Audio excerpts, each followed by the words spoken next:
Все позоры.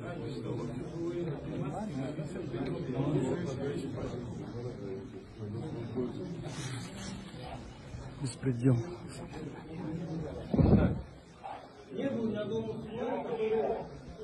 Не, а что, мы не можем помолиться, а потом после намаза мы предъявим документы все?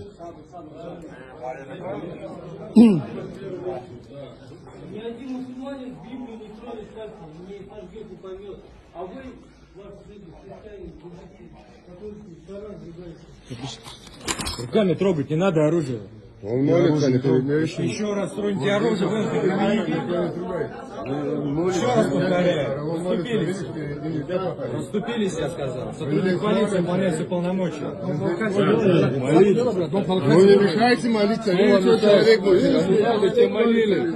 Кому надо, те молились. Вы что, внимание на этом заостряете? Вы что?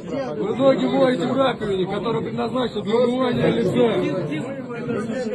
Хотите, молите. Работа освобождает людей, которые молятся. Сколько нельзя здесь? Еще люди здесь вообще идет дело.